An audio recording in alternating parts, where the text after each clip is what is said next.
ternyata aku bukan yang pertama gitu misalnya. Aku ditipu, ternyata ada laki perempuan-perempuan lain sebelum aku. Ya iyalah, karena aku laki-laki yang layak dicintai. Tapi dari sekian perempuan yang berebut tentang aku, kamu pemenangnya. Gitu. Assalamualaikum warahmatullahi wabarakatuh. Bismillahirrahmanirrahim. Bismillah, alhamdulillah. Wassalatu wassalamu ala rasulillah Sayyidina Muhammad ibn Abdillah wa ala alihi wa ashabihi wa azwajihi wa dhurriyyatihi wa ahli baitihi wa man tabi'ahum bi ihsan ila yaumil qiyamah.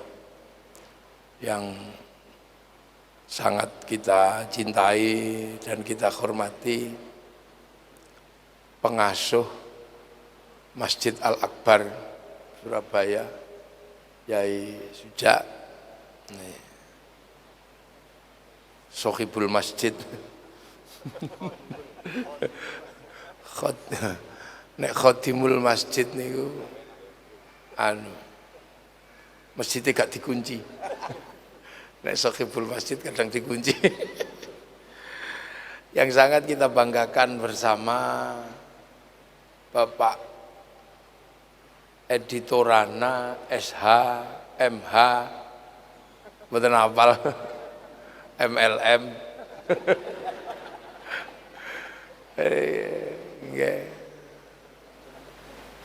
Beliau berinisiatif mendirikan praktisi hukum Muslim Indonesia. Ya alhamdulillah, Edi Torana jenenge aneh nggih. Edi niku sae, Torana niku asline basa Jawa. Turono. Edi apik turono, apa-apa duwe. Lah begitu bahasa Indonesia tadi Torana.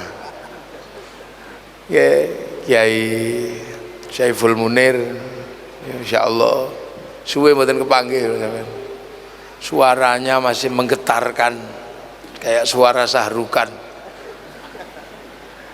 Pak Kiai Mukhid, ya. Para hadirin wal hadirat yang berbahagia. Ini nang Surabaya niku sakjane kula niku pengin basa Jawa tapi engko nang akeh sing gak Jawa. Soale saniki kathah tiyang niku wis gak Jawa. Gak patek paham Jawa, bahasa Indonesia mawon nggih. Jadi ini tiba-tiba saya diminta ngaji kebangsaan. Model ono ngaji kok kebangsaan ya, dan membangun peradaban. Kudune sing ngaji niku ya Dr. Kiai Suja. Para profesor, para doktor. Mboten kok kiai. Tapi wong jenenge kiai ya kudu siap. Karena kiai niku kadang menjadi kiai haji, tapi kadang di tempat lain kiai itu juga ada kebo Kiai Slamet, ada tombak Kiai Pleret, keris Kiai Sengkelat. Jadi kiai itu simbol masyarakat di Jawa terutama Nusantara ini, tentang bahwa seorang ulama harus mampu menjadi bagian dari proses yang ada di tengah masyarakat apapun bentuknya. Makanya ulama itu diturunkan ke titik kiai agar bisa mewakili kebo Kiai Slamet, agar bisa mewakili tombak Kiai Pleret. Nah, yang punya inisiatif seperti itu sebenarnya dulu ya orang Surabaya. Ini yang ngatur kayak begitu kiai kok mestinya syaikhun, ustadzun, mestinya kan begitu. Wong ini yang ngomong agama Islam kan syaikhun, ustadzun. Tapi grade-nya itu dimasukkan ke sistem budaya menjadi kiai. Yang ternyata kiai itu nggak cuman menungso, ada kebo ya Kiai Slamet, ada tombak Kiai Pleret. Nah, yang ngerjain itu siapa? Kok tiba-tiba Terus kiai itu mestinya punya musola, dadine punya langgar. Mestinya sholat dadi sembahyang. Nah, yang punya inisiatif kerjaan kayak begini ini siapa sebenarnya dulu? Ya orang Surabaya. Orang Surabaya itu yang punya kerjaan ini. Namanya Raden Rohmat, yang kita kenal dengan sebutan Sunan Ampel, yang sekarang kita masukkan dalam ziarah Wali Songo. Ziarah Wali Songo. Nah, inisiatif ini ya orang Surabaya. Ya Mbah Ngampel itu yang waktu itu harus menghadapi bagaimana orang Islam ini bisa ketemu dengan orang Buddha, orang Hindu, hidup dalam satu bangsa besar negara namanya Majapahit. Nah, itu pusat peradabannya dulu ya mulainya dari Ngampel Dento itu, sampai akhirnya yang mondok di situ bikin duplikasi di Sulawesi namanya Datuk Tribandang yang bertempat di Gunung Bawakaraeng. Santri yang mondok di situ bangun peradaban di Jawa Tengah namanya Raden Fatah, bikin kerajaan Demak. Santrinya lagi ada yang pindah ke Kalimantan yang menduplikasi sistem itu di Kalimantan namanya Khatib Dahyan yang menginisiasi berdirinya kerajaan Banjar. Murid pondok pesantren Ngampel ada yang bergerak ke Palembang namanya Aryo Abdillah atau Aryo Damar yang menduplikasi sistem ini menjadi sistem yang ada di Sumatera. Jadi sebenarnya Surabaya ini ya awalnya orang mondok, makanya saya kadang tidak terlalu ini oleh orang sekarang. Makanya kalau disebut kiai itu jangan terlalu bangga dulu. Makanya nggak apa-apa tadi disebut Gus Kiai biar ya, karena kiai ini dari ulama diturunkan ke sistem sosial peradaban Nusantara, masuk ke kiai yang di situ ada kebo Kiai Slamet, ada tombak Kiai Pleret, ada gamelan Kiai Guntur Madu. Jadi makanya kiai itu harus multidimensi. Jadi biar nggak membid'ahkan, nggak mudah mengkafirkan kiai itu. Nah, kalau ustadz nggak apa-apa, dia tidak mewakili sistem peradaban yang ada. Makanya kiai itu santun. Yo, tempat ibadahnya aja langgar gitu kan. Nah, makanya peradabannya itu dari sini. Sampai kemudian ada konsep-konsep dasar yang diterapkan oleh Sunan Ampel. Prinsip dasarnya adalah prinsip dasar bagaimana Islam ini bisa bertemu dengan yang namanya Bhinneka Tunggal Ika. Karena sebelum Islam datang, bangsa ini sudah punya namanya Bhinneka Tunggal Ika, berbeda-beda tapi tetap satu. Nah itu ya untungnya gitu kan, untungnya sebenarnya yang paling beruntung itu yang bawa Islam ke sini itu para wali yang sekarang banyak digugat orang ini loh. Karena kan yang ke Afrika itu sahabat, ada sahabat Salman Al Farisi.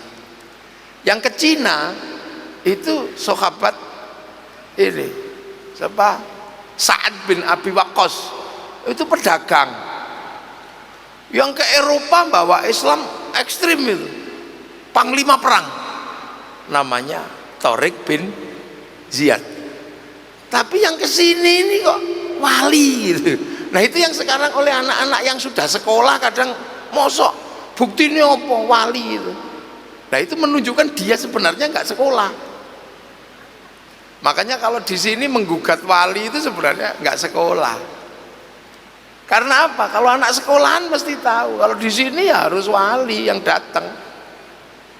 Kalau yang datang pedagang, nggak bisa. Mengislamkan Indonesia, Nusantara, terutama Jawa kok pedagang, mustahil, Pak Kiai. Mustahil pedagang. Karena di sini dulu Hindu itu yang boleh ngomong agama itu kasta tertinggi, namanya Brahmana. Hanya Brahmana yang boleh ngomong agama. Kasta kesatria, raja nggak boleh ngomong agama. Wong raja kok ngomong agama, ngurus dunia aja. Di bawahnya ada wesya, pegawai juga nggak boleh ngomong agama. Di bawahnya lagi ada sudra, petani, pedagang. Petani pedagang kok ngomong agama, nggak boleh. Nah, pedagang itu sudra. Makanya orang-orang sudra nggak boleh ngomong agama. Sekaya apapun itu, Pak Editor Rana ini sudra. Kalau dalam kasta, sekaya apapun yang namanya Om Lem itu sudra dalam kasta, dia tidak boleh ngomong agama.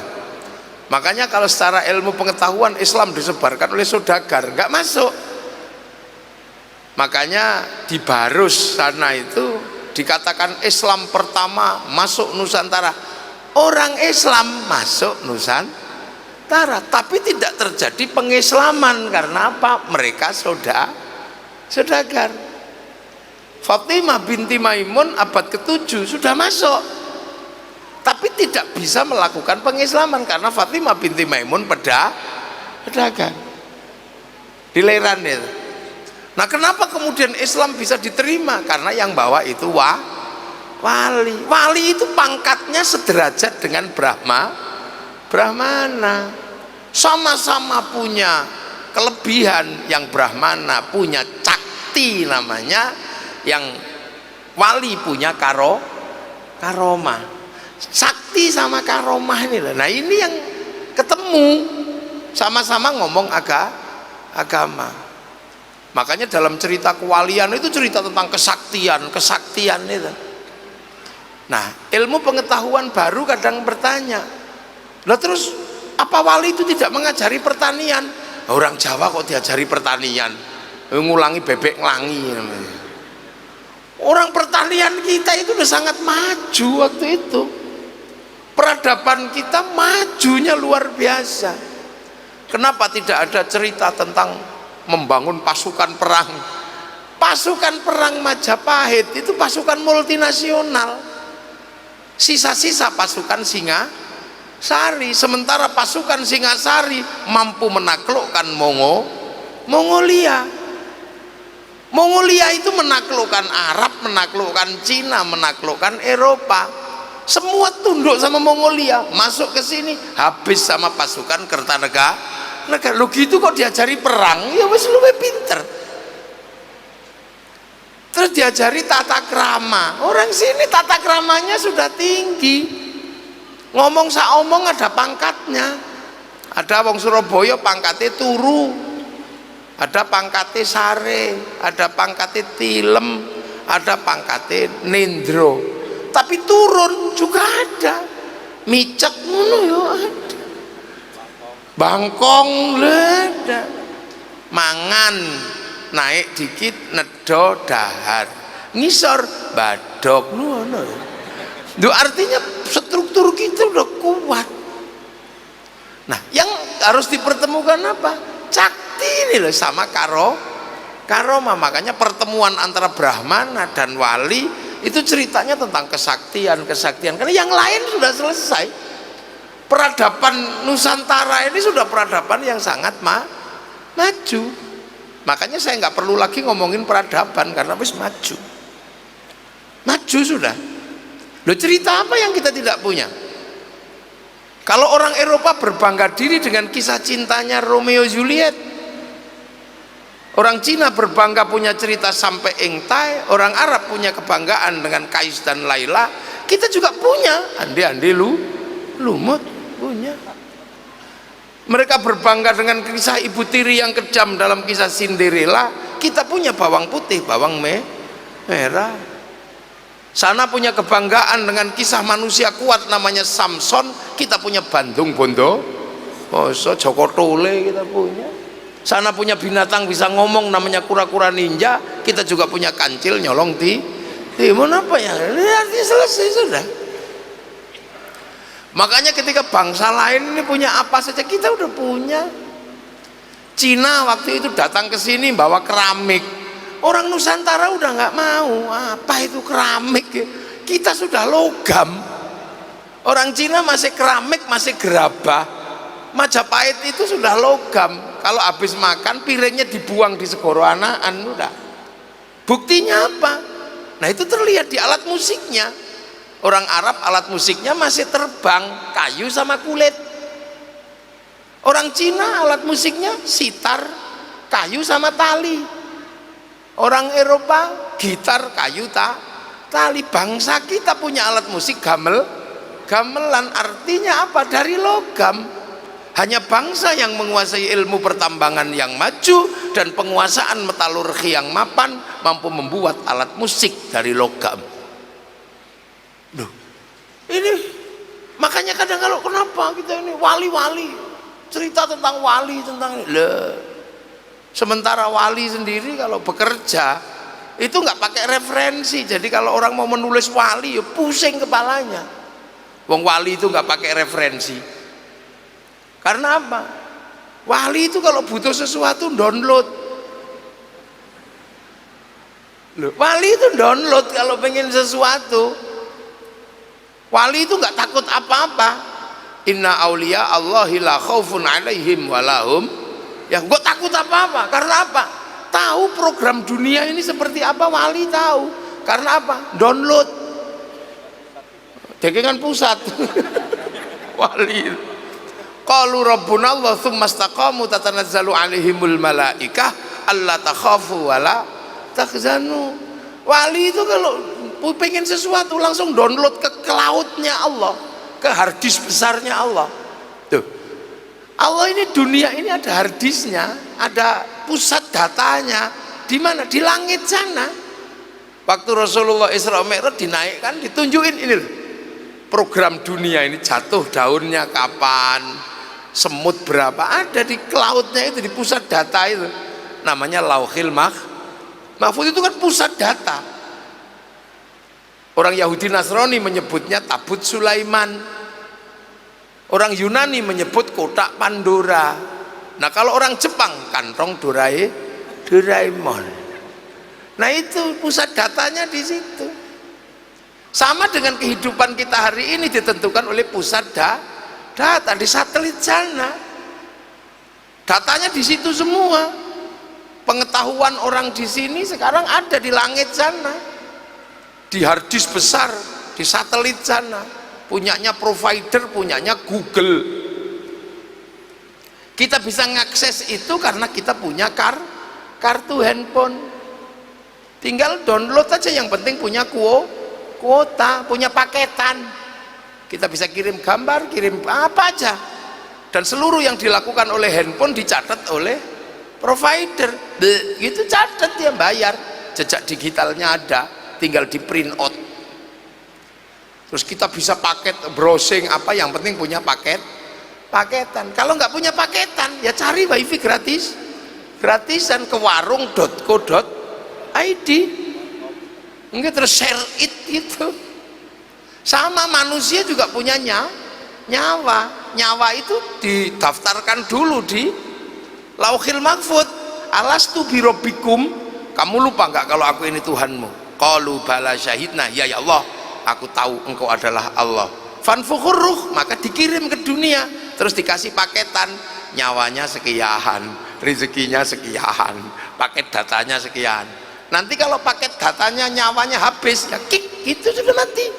La yastakhiruna sa'ata wa la yastaqdimun.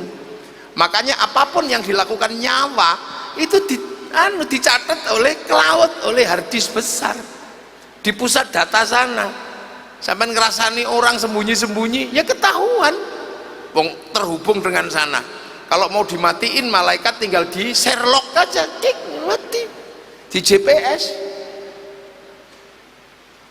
itu. Nah kita kan juga sering kirim doa, kita pengen tahu apa, tapi paket data kita kan kecil karena kita gak pernah download. Beda dengan wali, paketannya besar karena wali selalu download. Kalau download 30 tahun 25 tahun, Syekh Abdul Qadir itu download itu 25 tahun di padang pasir, ya Allah ya Allah ya Allah ya Allah ya Allah. Sunan Kalijaga 3 tahun, Sunan Geseng 3 tahun, Joko Tingkir 5 tahun. Maka wali-wali itu paketannya besar. Kita nggak punya paketan karena kalau diajak download langsung tidur. Ya Allah ya Allah ya Allah ya Allah ya Allah ya Allah ya Allah ya Allah Allah yang geringingan ya Allah alah suwene gitu. Nah sementara kita suka kirim sana kirim sini. Makanya kita ini diajarkan kalau kamu nggak punya paketan cari wifi gratisan. Makanya kamu kalau nggak punya paketan data pakailah wifi gratisannya Nabi, wifi-nya wali. Kalau di sana .co.id, di sini ila ruhi ila hadrati. Kalau di sana disebut free wifi, ini disebut tawassul. Makanya kadang kita cari ke pemancar wifi, ke makamnya Nabi, makamnya wali. Itu sebenarnya apa?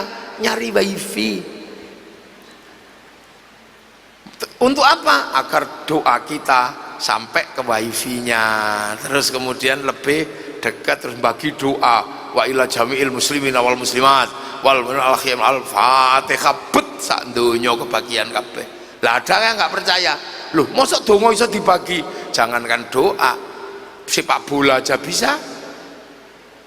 Loh kita kan nggak perlu ke Qatar nonton sepak bola, satu orang aja yang nonton, habis itu sama yang nonton dinaikkan satelit, oleh satelit dibagi ke seluruh dunia, namanya siaran langsung, kebagian semua, bagiannya sama. Makanya kalau ada orang kok nggak percaya doa bisa dibagi, orang itu pasti nggak punya TV. Loh, ini kita berbicara tentang sederhana. Jadi dulu untungnya yang bawa Islam itu para wali, makanya indah Islam di Indonesia ini, karena wali itu download terus, butuhnya apa. Nah salah satu yang kita nikmati sampai hari ini yang didownloadkan oleh para wali adalah kondisi plural yang ada di Indonesia. Berbeda suku, beda bangsa, beda agama. Wih, ini kok bisa sampai hari ini jadi satu ini seluruh dunia mikir. Arab itu satu bangsa, itu pecah puluhan negara. Eropa satu bangsa, pecah puluhan negara. Afrika satu bangsa, pecah puluhan negara. Tapi kita puluhan suku, bangsa, agama mampu bersatu dalam satu negara kesatuan Republik Indonesia. Ini kenapa? Nah ini ya kerjaannya wali itu tadi. Begitu Islam datang ketemu manusia berbeda-beda suku, bangsa, agama, apa yang dilakukan oleh para wali? Ya sudah, hiduplah bersama, saling bertanggung jawab dalam sekian perbedaan suku, bangsa, agama, tetaplah jadi satu, saling bertanggung jawablah. Konsep seperti itu sudah dicanangkan oleh Rasulullah saat Rasulullah di Mekah, di Madinah, sudah dicanangkan. Rasulullah hanya mengatakan sederhana, kullukum ra'in wa kullukum mas'ulun an ra'iyati. Kalian semua adalah para pemimpin, semua nggak pandang bulu, semua adalah pemimpin di levelnya masing-masing, di pangkatnya masing-masing. Kullukum ra'in, kalian, wa kullukum mas'ulun an ra'iyati, dan setiap dari kalian pasti ditanya apa tanggung jawab kepemimpinan kalian. Maka hidup, konsep yang dipakai adalah konsep ra'iyah.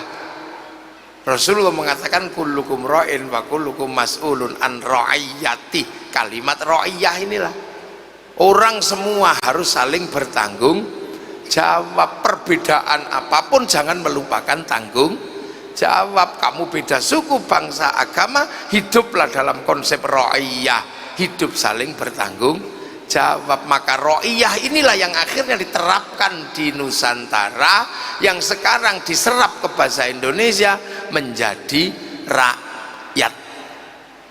Loh, rakyat ini bahasanya Rasulullah. Indonesia bukan people. Kalau people itu vox populi, vox dei, suara mayoritas, suara Tuhan. Begitu dia mayoritas, dia menjadi diktator mayoritas. Kita juga bukan komunis. Kalau komunis itu proletar. Begitu dia banyak orang bawah memimpin, diktator proletar. Tapi kita menggunakan konsep ra'iyah, yang dalam bahasa Rasulullah ra'iyah diserap ke bahasa kita menjadi rakyat. Satu-satunya bangsa muslim dunia yang sanggup mengambil kalimat ra'iyah untuk warga bangsanya hanya muslim Indonesia. Tidak ada. Jadi makanya Indonesia tidak mengaruh kafir, enggak. Wong ra'iyah kok mengkafirkan orang. Rakyat itu ya hiduplah berbeda-beda tapi saling tanggung jawab. Makanya karena ra'iyah ini kalau ketemu ngumpul namanya musyarakah, hidup saling membantu, saling melindungi, saling bersekutu. Nah itulah karena musyarakah akhirnya diserap ke bahasa Indonesia menjadi masyarakat. Nah masyarakat itu kalau terjadi perbedaan dan perselisihan faham, wasyawirhum fil amri, dan musyawarahkanlah dalam setiap urusan. Maka kemudian kalau ada perbedaan paham dan perselisihan, lakukan dengan musyawarah. Bahasa itu diserap ke bahasa kita. Nah karena dulu yang nata ini para wali, maka daerah para ra'iyah yang membentuk musyarakah masyarakat yang membangun mekanisme hidup musyawarah, teritorinya karena dulu yang bangun para wali, teritorinya disebut wilayah. Makanya Indonesia ini sebutannya sampai hari ini masih wilayah negara kesatuan Republik Indonesia. Nah, hal ini dituangkan di dalam landasan negara kerakyatan bahasa Arab yang dipimpin oleh hikmah. Hikmah itu bahasa Al-Quran. Ud'u ila sabili rabbika bil hikmah. Dalam permusyawaratan bahasa Al-Quran, perwakilan al-wakil bahasa Arab. Jadi nggak main-main. Negara ini melandaskan semuanya kepada sistem yang diajarkan oleh Rasulullah. Makanya pemimpin tertingginya Majelis Permusyawaratan Rakyat. Diwanun itu juga bahasa Arab. Dewan Perwakilan Rakyat. Mana ada bangsa muslim dunia di luar Arab yang menyerap bahasa Arab, menyerap bahasa Al-Quran sampai di landasan membangun negaranya kalau bukan bangsa Indonesia. Jadi makanya kalau cari negara paling sunnah, Indonesia. Cuman anak-anak sekarang nggak belajar, begitu nggak cocok dengan Indonesia, belajarnya ala Mesir, langsung menganggap bahwa Ikhwanul Muslimin adalah yang paling benar. Padahal Ikhwanul Muslimin di Mesir gagal, dibawa ke sini produk gagal, langsung menduplikasi Hizbut Tahrir, produk gagalnya Taqiyuddin An-Nabhani di Timur Tengah. Di sana aja gagal, dibawa ke sini. Maka akhirnya di sini juga gagal karena kemana-mana cuman membawa bendera la ilaha illallah. Sementara Wali Songo dulu la ilaha illallah sudah tidak dijadikan bendera, tapi dijadikan zikir sehari-hari, namanya tahlilan. Makanya ketika datang, kalian kalau anti bendera la ilaha illallah, kalian anti la ilaha illallah. Enggak Kang, aku tahlilan ya la ilaha illallah. Kamu kalau anti ini anti la ilaha illallah. Enggak, saya anti bendera PKI Palu Arit, tapi kalau kami ke sawah tetap pakai arit, pergi nukang pakai palu. Udah selesai sudah. Lah makanya gini nih, nggak jalan. Beda dengan nenek moyang kita dulu. Ketika bangsa ini ditekan oleh kekuatan Amerika sama Soviet, setelah 48 Hitler jatuh, Bung Karno mengatakan aku nggak ikut Amerika, aku nggak ikut Soviet, terus non blok. Nah, para pemikirnya jenius. Apakah kita akan, kalau non blok, apakah kita akan berkiblat pengetahuan ke Eropa? Nggak Bung, kita nggak mungkin berkiblat ke Eropa. Dituliskan novel Salah Asuhan. Apakah kita akan berkiblat kepada Belanda? Enggak Bung, tenggelamnya kapal Van der Wijk. Apakah kita akan berkiblat kepada Arab? Enggak Bung, di bawah lindungan Ka'bah. Apakah murni dibangun dengan cara Indonesia? Enggak, Siti Nurbaya. Loh, hebat nenek moyang kita dulu, jago. Akhirnya jadi bangsa kita yang seperti ini, yang komplit, kompleks dan indah, semua dengan konsep roya ini jalan semua. Yang Hindu jalan dengan Hindunya, yang Islam jalan dengan Islamnya, yang ini jalan gitu dalam kehidupan roya. Makanya Islam di Indonesia itu hidup bersama masyarakat.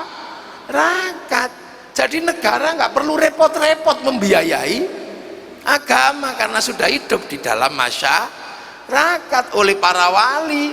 Karena kiainya ini ulamanya masuk ke sistem masyarakat, maka kemudian Islam hidup bersama masyarakat. Sholat ya hidup bersama langgarnya, hidup dengan cara masyarakatnya.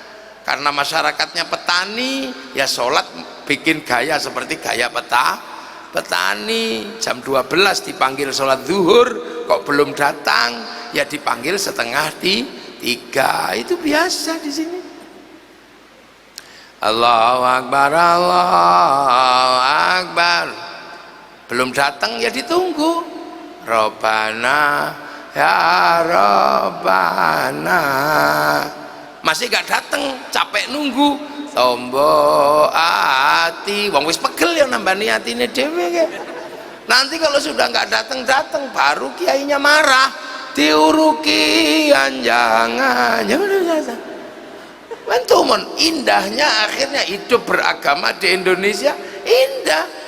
Sholatnya tetap semua juga bisa sholat, tapi karena Masjid Al-Akbar ini masjid persinggahan, maka sholatnya harus tepat waktu dan jangan lama-lama. Bukan beda, ini masjidnya orang kota. Hidup bersama masyarakat. Nabinya hidup bersama masyarakat. Bikin, ya udah biar inget Nabi, masyarakatnya bikin peringatan Maulid Nabi. Hidup aja bersama masyarakat di RT-nya masing-masing, di RW-nya, di kecamatan, di kabupaten, sampai di tingkatan presiden. Cinta Rasul hidup di tengah masyarakat. Akhirnya kalau mulutan semua masyarakat terlibat. Pasar bergerak, yang punya tendanya laku, yang punya sonnya laku, ustadznya laku, koreknya laku, sampai capek ngeladeni pengajian Maulid Nabi. Uang yang berputar dalam peringatan Maulid Nabi itu berapa triliun coba. Satu kabupaten itu kalau satu peringatan 100 juta, itu dalam satu kabupaten itu berapa ratus peringatan. Roda berputar, ekonomi berputar. Itu Indonesia. Makanya negara nggak perlu capek-capek bangun Maulid Nabi. Kalau negara yang bangun bangkrut, anggarannya habis. Kalau di sini biasa, larutan penyegar laku, anggur laku. Kalau yang datang Habib Syekh kain putih laku semua, ya hanana gitu. Kalau yang jenis mafia solawat kain hitam laku semua. Segala yang ada dalam hidupmu jos laku semua. Spanduk laku, slayer laku, foto laku, sampai gagang pancing itu loh laku untuk gini-gini loh. Ini kehidupan karena apa? Masyarakatnya saling bertanggung jawab pada agamanya. Enak. Nah itu hanya terjadi di Indonesia, coba di tempat lain seandainya terus bid'ah gitu, yang nanggung negara, bangkrut negaranya. Tuh, cinta Rasul itu begitu dibangun dalam kehidupan sosialnya masing-masing. Terus cara-cara ibu-ibu solawatan, ya cara-cara orang Indonesia. Yang santri-santri, marhaban ya nurul aini marhaban, ini yang santri. Tapi yang nggak terlalu santri ya Rasulullah salamun alaik dadadeng ini nggak santri. Yang Jawa, ya Nabi salam alaika, ya Rasul salam alaika, Anglia numpak perahu lah, komplit.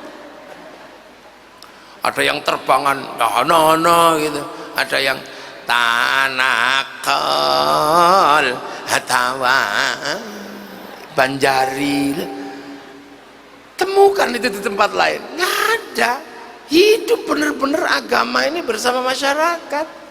Tahu-tahu Pak Edi Torana dari Persatuan Praktisi Hukum Muslim Indonesia bikin kegiatan gini, mbok pikir gratis ini? Enggak, semuanya ada, dia umroh, ada dia apa, itu belum sangune kiai ini itu.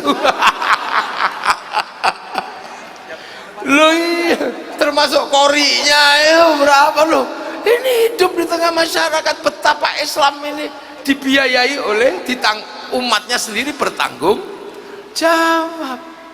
Orang mati kita masih ngumpul, namanya ro'iyah itu hidup saling bertanggung jawab kok. Yang mati kita tanggung jawab, ngibur, bawain selawatan, lu kumpul seminggu ditemani.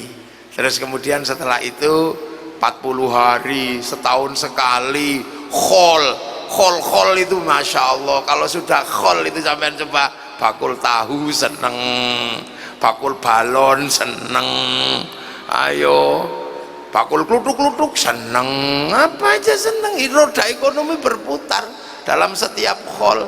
Terus ziarah makam gurunya, ziarah wali, bis pariwisata lah laku.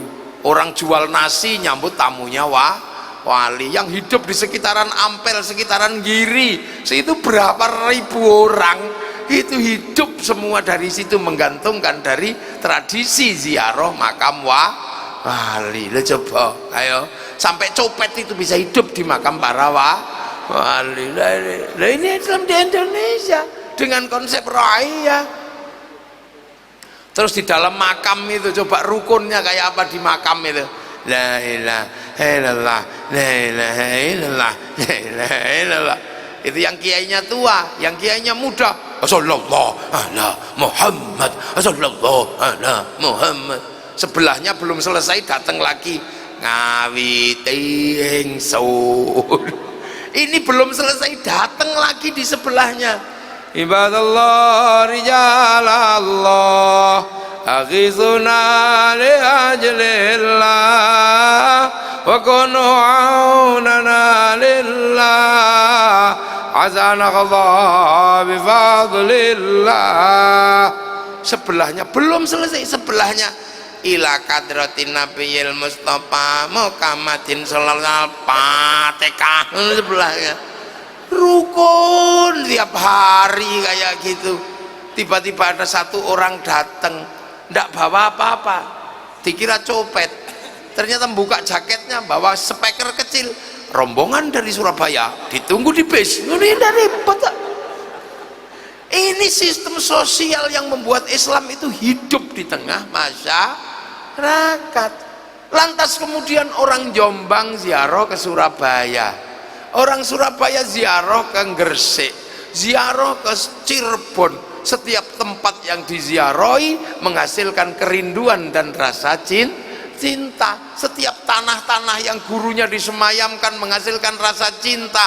Kalau semua tempat dihasilkan dari kerinduan pada tanah di mana gurunya disemayamkan, itulah bibit cinta pada tanah air. Makanya seluruh teroris yang sering ngebom di mana-mana semuanya tidak suka ziarah, dan tidak satupun teroris yang suka ngebom tumbuh dari masyarakat yang suka ziarah kubur. Lihat aja. Nah, Islam hidup bersama masyarakatnya. Nah, sistem peradaban yang seperti ini terjadi di Indonesia. Di Arab nggak terjadi, di Mekah. Makanya Mekah itu membiayai agamanya. Matek-matean itu, azan dibayar, ngimami dibayar, semuanya. Makanya kadang yang orang kelamaan di Arab kalau pulang langsung rebutan ngimami, dipikir di sini dibayar, padahal di sini gratisan. Makanya nggak terlalu kuat mereka itu, lama-lama capek. Kecuali undangan dan panitia. Lah, iya. Di sana masjid itu, ke masjid kalau yang ada bayarannya. Di sini nggak ada.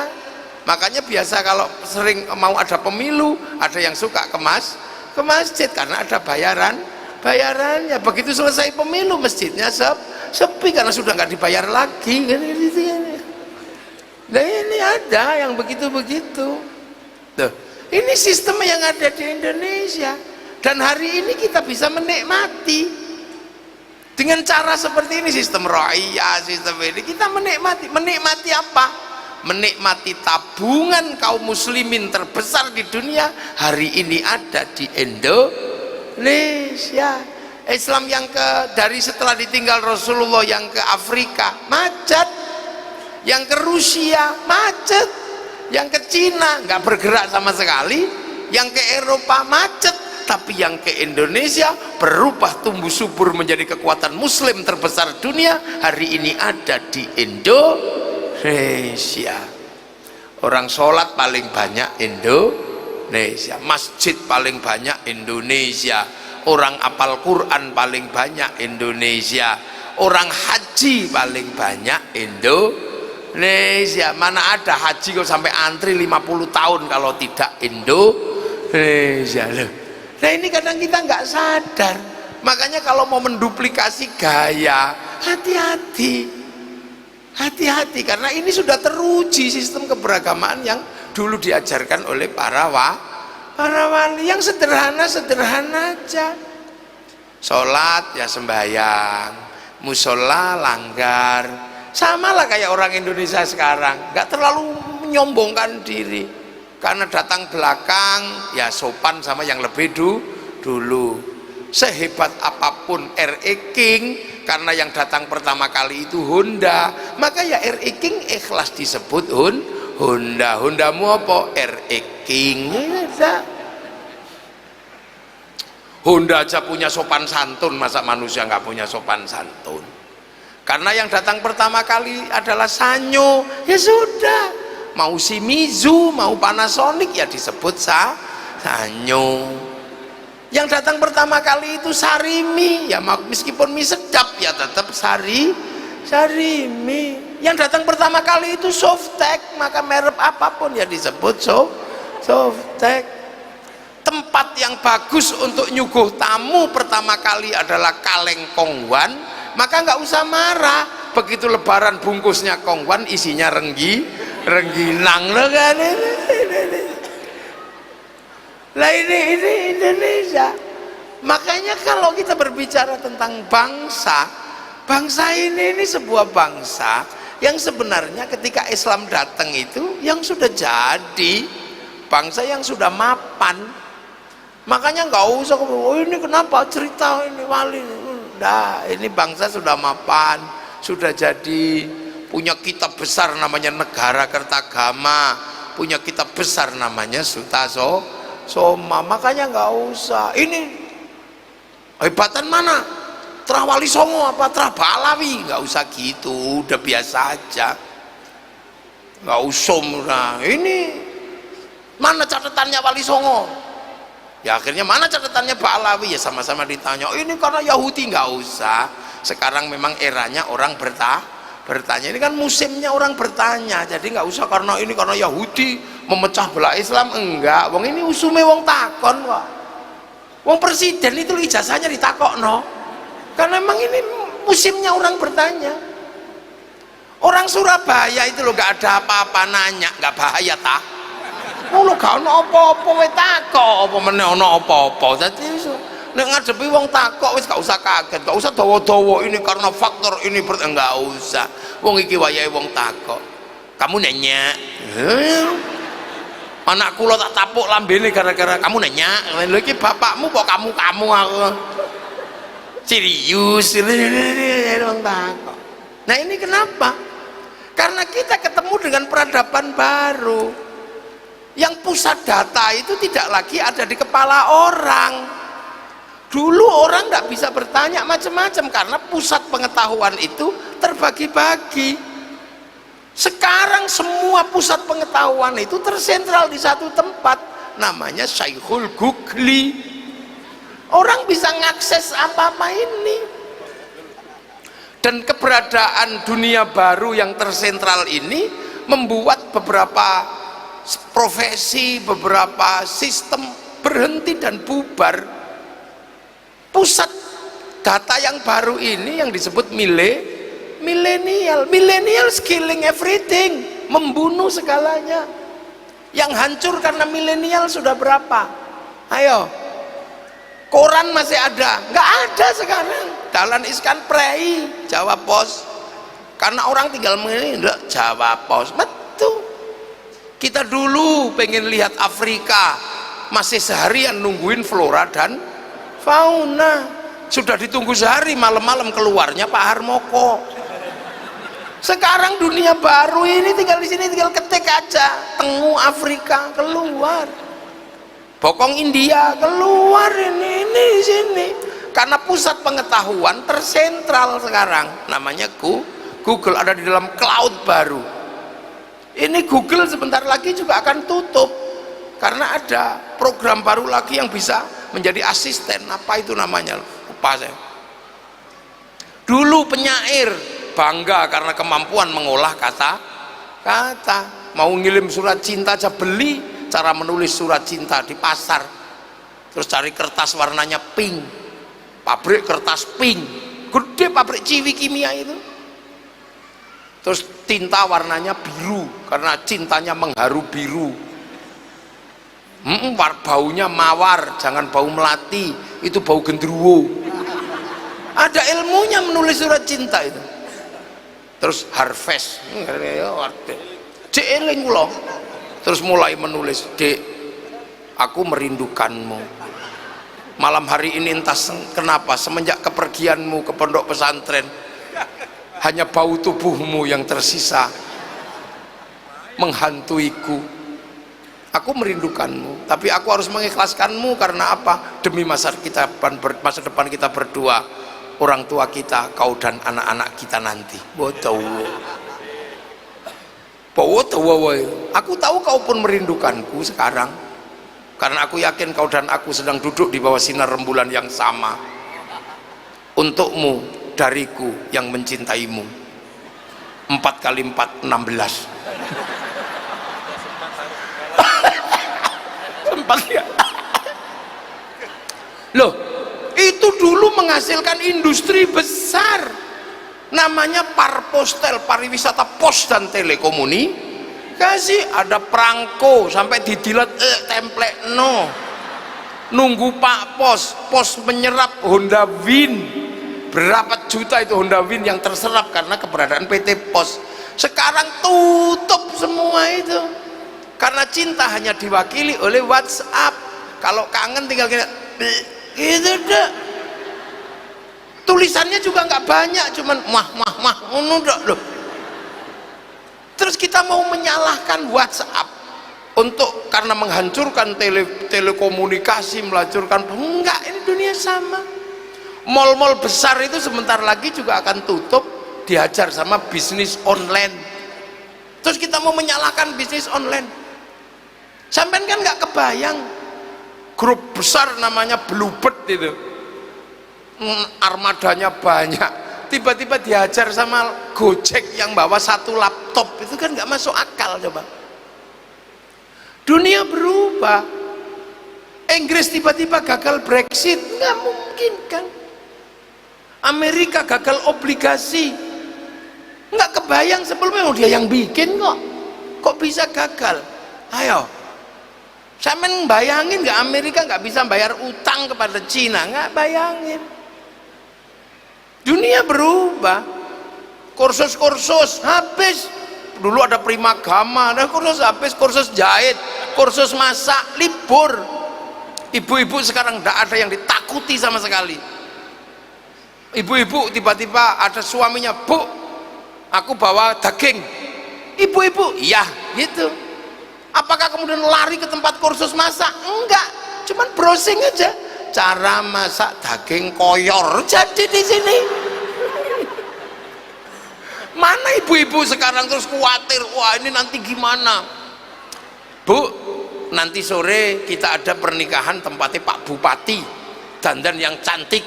Nggak ada ibu-ibu kok bingung harus bagaimana, nggak, tinggal dandan make up artis. Mana keluar di sini, ini donyone. Iya, antara cari Tuhan dan cari setan komplit di sini. Dan ini dunia baru. Tiba-tiba kita ketemu dunia baru. Kiai banyak yang pensiun. Karena apa? Ngajinya lewat Google, ngajinya lewat YouTube. Itu orang tidak perlu lagi datang ke kiai, cukup bawa lihat YouTube, bisa ngaji di atas WC sambil bisa, nggak usah marah. Dulu orang kemana-mana bawa Quran, sekarang Qurannya di sini ada. Jadi ini dunia baru. Bangsa kita ketemu, kita ini termasuk orang yang beruntung ketemu dengan dunia baru. Ya, dunia baru dan terus bergerak. Nah, tapi juga banyak yang mundur karena gagal di dunia baru ini. Manusia hidup dengan perbankan, tiba-tiba ada yang mundur bank haram. Lah ya sudah, kalau yang mundur aja, tapi gak usah ngajak yang lain. Kalau kau katakan bank haram, lah terus gimana? Pergi hajinya gimana? Orang pergi haji pakai bank, kemana-mana pakai uang itu produksi bank, bukan produksi KUD. Kalau mengharamkan bank ya jangan pakai uang. Sekarang uang udah nggak berlaku ini. Saya kemarin ke Cina, uang sudah nggak kepake. Dulu kalau pergi nggak punya uang sedih karena nggak bawa uang. Lama-lama nggak bawa uang nggak apa-apa, yang penting bawa ATM. Sekarang nggak bawa ATM nggak apa-apa, yang penting bawa handphone. Terus barcode itu beres. Sekarang nggak bawa handphone nggak apa-apa, yang penting bawa muka. Transaksi sekarang tinggal gitu aja sekarang. Loh, terus sampean masih membayangkan kembali ke uang emas? Kembali ke uang emas ini yang syar'i. Emas itu 1 gramnya 1 juta. Kalau 1 gram dijadikan keping emas, paling gedenya sak kuku. Iya kalau belinya 1 gram. Lah kalau beli ibu-ibu di pasar yang 1 iket kangkung 1000, lha iku nyuwile piye? Cuman bayang. Loh, ini dunia percepatannya sudah luar biasa. Baca Quran utang bank, karena dulu percetakan Quran utang bank sebelum dibeli oleh negara. Sekarang percetakan Quran berhenti karena ada Quran PDF. Ini dunia berubah kok. Pengacara sekarang konsultasi di sini ada ruang pengacara, bantuan hukum di sini. Coba yang penting pokoknya sampean harus punya ini. Orang modern, orang punya anak cantik sekarang udah nggak gagah. Kalau dulu orang punya anak cantik gagah. Kalau ada orang apel dicegat di depan pintu, kamu anaknya siapa? Sekarang dicegat di depan pintu, anaknya video call. Oh, apa sampean? Dulu anak yang patuh adalah anak yang kalau disuruh langsung berdiri. Nak, belikan rokok. Iya Pak, berdiri. Sekarang anak suruh beli rokok, duduk aja. Kamu disuruh beli malah duduk. Online Pak. Tuh, ini dunia baru. Nah, kita ketemu dengan dunia yang seperti ini. Semua sudah bergerak.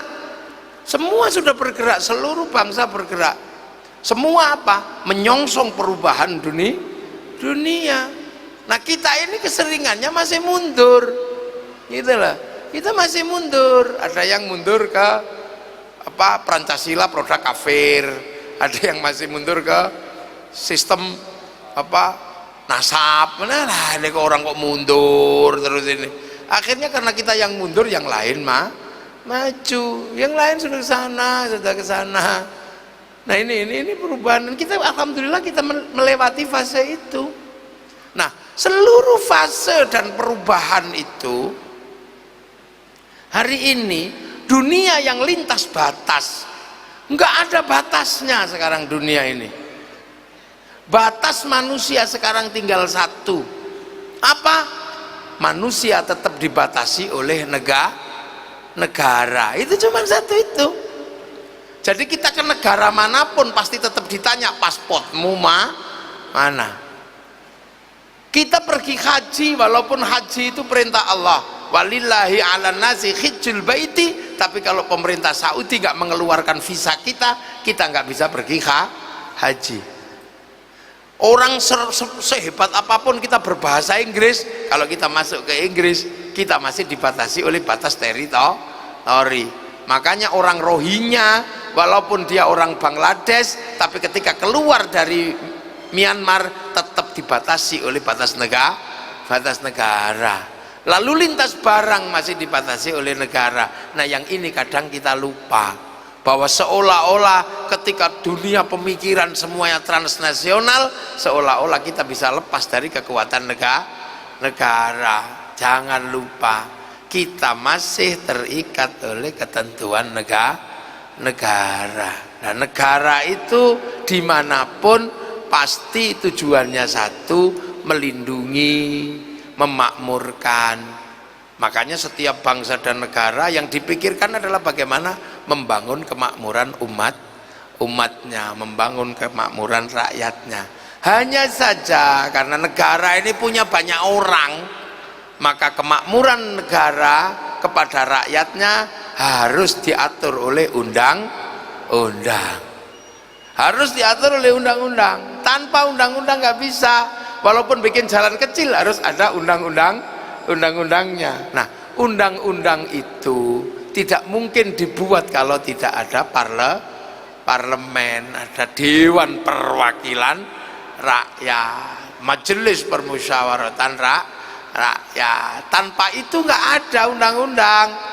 Nah, tanpa ini nggak ada undang-undang, tapi ini juga nggak ada kalau tidak ada partai politik. Makanya kalau dalam kaidah fikih, kemaslahatan umat itu yang ditanggung oleh negara, kaidahnya adalah tasarruful imam 'ala ra'iyah manutun bil maslahah. Semua yang dilakukan oleh pemerintah, oleh negara tergantung kemaslahatannya. Kemaslahatan tidak mungkin tanpa undang-undang tak mungkin tanpa parlemen tak mungkin kalau tanpa partai politik.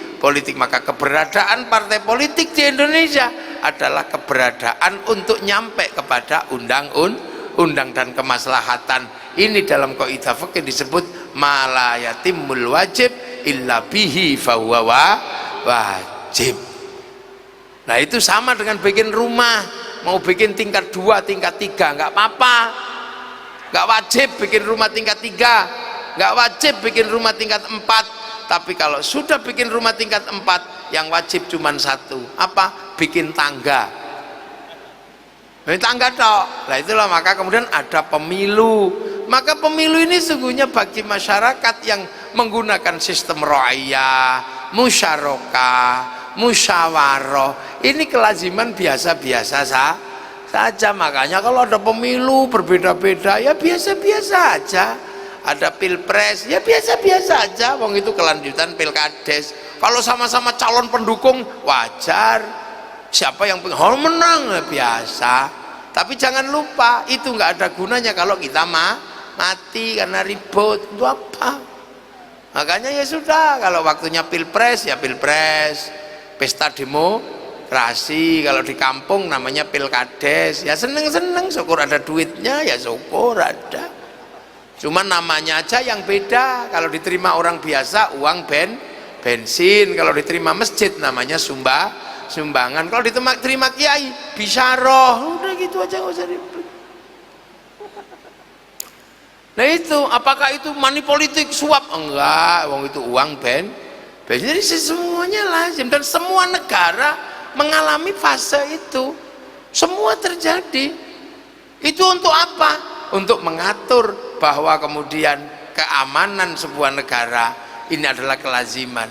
Makanya dalam bahasa Al-Quran itu ada bahasa yang sederhana, wattini wazzaitun wa turi sinina wa hadzal baladil amin. Itu tegas. Watin, demi buah tin, sumpah Allah pada Nabi Nuh. Wazzaitun, sumpah Allah kepada Nabi Isa, Nabi Ibrahim. Wa turi sinin, sumpah Allah kepada Nabi Musa. Itu sumpah ulul azmi. Wa hadzal baladil amin, dan demi keamanan sebuah bangsa dan negara, ini sumpah Allah kepada Nabi Muhammad. Makanya umat Nabi Muhammad harus mampu membentuk baladil amin, keamanan bangsa dan untuk apa? Melindungi, laqad khalaqnal insana fi ahsani taqwim. Manusia yang baik ini harus dilindungi biar tetap baik. Perlindungan terbaik itu apa? Sebelum sumarodatnau asfala safilin, perlindungan terbaik adalah amanu wa amilus sholihat, agama. Nah, agama diurus kiai, manusia diurus ilmu kemanusiaan, kedokteran. Tapi manusia yang baik, agama yang baik akan hilang ketika tidak ada keamanan bangsa dan negara. Makanya jangan lupa ada polisi, ada TNI, ada proses pemilu. Ini untuk membentuk baladil amin. Timur Tengah, manusianya baik, agamanya baik, tapi dua-duanya rusak karena tidak tercipta keamanan bangsa dan negara. Makanya Indonesia ngotot, saya termasuk ngotot. Kamu anti tahlil nggak apa-apa, kamu saling olok-olokan, kamu takbirmu salah, kunutmu salah, nggak apa-apa, tapi kamu jangan olok-olok Pancasila, karena Pancasila ini landasan hidup bersama dalam konsep baladil amin, dalam konsep keamanan bangsa dan negara. Nah, makanya negara-negara yang lain maju karena apa? Keamanannya terjaga dan rasa cinta kepada bangsanya dibangun. Sampean tahu Amerika yang sekarang jadi besar itu kebanggaan pada bangsanya luar biasa. Hollywood itu semua filmnya bangun kebangsaan Amerika. Itu kejahatan Amerika membasmi orang Indian tidak boleh tercium dan terpelajari oleh anak muda. Maka dibikinlah film apa? Film Wild West sampai film The Last of the Mohican. Itu Amerika. Amerika kalah dengan Vietnam, nggak boleh malu bangsanya, bikin Rambo 1 sampai 6. Coba. Amerika kalah secara spiritual dengan Cina, bikin American Shaolin, American Kungfu. Kalah dengan Jepang secara spiritual, bikin American Samurai, American Ninja. Bahkan samurai terakhir dari Jepang namanya Tom Cruise dalam film The Last Samurai. No. Cara mereka membangun bangsanya. Dulu di sini ada Sawung Galing, ada Joko Sambang, ada. Itu dulu dalam rangka apa? Membangun kebangsaannya. Orang Cina, anak-anak mudanya tidak boleh, tidak bangga dengan bangsanya. Diputarkan film itu, ya Allah, mulai dari Kondor Herois, Yoko, King of Kung Fu, sampai Sun Gokong, sampai ular hijau, ular putih, ceritain semua sama dia. Orang Jepang dibangun cerita bangsanya lewat film samurai, lewat Bushido, semua dijelaskan. Bahkan bangsa Jepang paling sulit adalah menjelaskan konflik antara Tokugawa dan restorasi Meiji. Anak-anak Jepang yang kecil-kecil diajarkan film yang sederhana, Samurai X dengan tokohnya Rurouni Kenshin. Terbangun semua. Malaysia agar bangsanya nggak pecah, karena menyongsong masa depan kebangsaannya, dia harus rukun antara sesama anak bangsa. Bikinkan Upin dan Ipin. Coba si Upin dan si Ipin gak boleh lupa ada anak-anak India. Bikinkan toko kecil namanya Jarjit. Dia nggak boleh lupa ada anak-anak Cina. Bikinkan toko kecil namanya Mei Mei. Dia nggak boleh lupa ada anak-anak Indonesia. Bikinkan toko kecil namanya Susanti. Loh, ini cara bangun bangsanya. Tapi kalau Islam mengajarkan bagaimana cara bangun bangsa, cuman satu rumusannya. Apa? Yang di sebelah kita ini. Kalau mau bangun bangsa yang hebat, urus yang bener ini. Almar'atu aimadul bilad. Perempuan inilah tiang negara. Idza saluhat salukal bilad wa idza fasadat fasadal bilad. Tergantung ini. Makanya ini yang harus diurus dengan benar. Kalau perempuannya benar, anak-anaknya benar. Dan benar tidaknya perempuan tergantung laki. Kalau laki-lakinya benar, perempuannya pasti benar. Karena apa? Dalam Al-Quran perempuan itu disebut sawah. Nisa hukum harsul lakum. Perempuanmu itu sawahmu. Makanya kalau laki-lakinya pinter, sawahnya pasti digarap dengan bener. Sawah kok sudah terlalu banyak rumput, ya dibersihkan. Makanya perempuan kalau sudah terlalu banyak jerawat, kasih skincare. Bawa ke salon, dandani yang bagus, dasterin yang bagus, jangan bajunya jelek-jelek, beliin gelang. Nanti laki-lakinya pemilik sawah kerasan. Sawah itu nggak boleh kering. Kalau sawah kering tanamannya mati. Harus selalu basah dan pupuknya banyak. Makanya perempuan harus dikasih uang. Lu itu penting. Di sini ini rumusnya. Jangan sampai sawah itu kering. Jangan sampai perempuan pengen bakso aja nggak punya uang sampai melet-melet gini. Anak ngileran. Sawah juga sama, nggak boleh dibakar. Kalau sawah dibakar, maka kemudian tanamannya mati. Makanya perempuan juga tidak boleh sering dipanasi hatinya. Damaikan jiwanya. Cintai perempuan kita masing-masing. Sanjung harga dirinya. Loh, itu baru akan terjadi dinamika yang bagus. Makanya laki-laki harus pinter memanjakan wanita. Kalau perempuan suka marah, dari dulu memang hobinya marah. Perempuan marah itu kan buang sampah. Nah, laki-laki tempat sampah. Makanya kalau laki buang sampah, laki-lakinya jangan suka menutup tempat sampah. Dengerin curhatnya, apa dicakar juga nggak apa-apa. Sampai dia lega, sampahnya terbuang semua.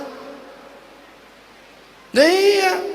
Makanya laki-laki kalau dia buang sampah, bang, ternyata aku bukan yang pertama, gitu misalnya.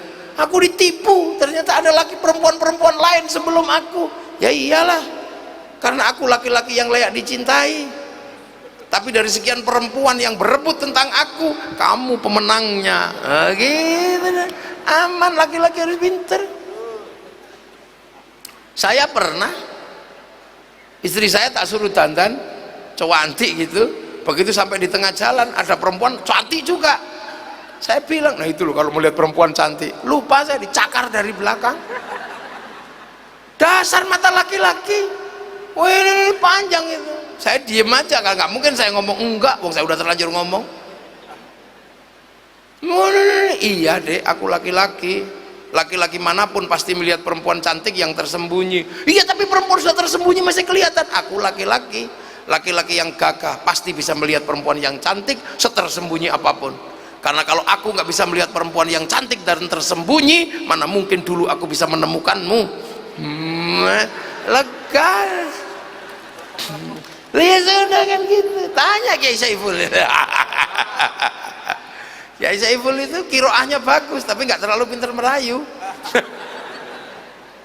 Loh, kuncinya di perempuan. Makanya gerakan-gerakan perempuan didukung, ibu-ibu ngaji dukung. Karena kuncinya di situ. Nah, sekarang banyak sekali bangsa-bangsa yang pengen maju tapi nggak menghargai perempuannya. Sekolah nggak boleh, anu nggak boleh ya. Lama-lama ya ketika perempuannya nggak maju, anaknya yang madrasatul ula ini nggak jalan. Nah, itu. Jadi peradaban ini tergantung di laki-laki dan perempuan yang harmonis, maka bangunan rumah tangga ini harus jalan. Nah itu makanya kita nggak bisa lihat sesuatu yang hari ini digembar-gemborkan orang tapi kadang lupa. Sampean kalau mau anak-anaknya hebat, urus perempuannya dengan benar, senengin, sore-sore jalan-jalan beli bakso gitu. Ini bangsa. Nah kalau itu sudah jalan, kita punya manusia yang kuat untuk melakukan apa? Persiapan ke depan membangun bangsa, generasi-generasi yang baik. Amma ba'du.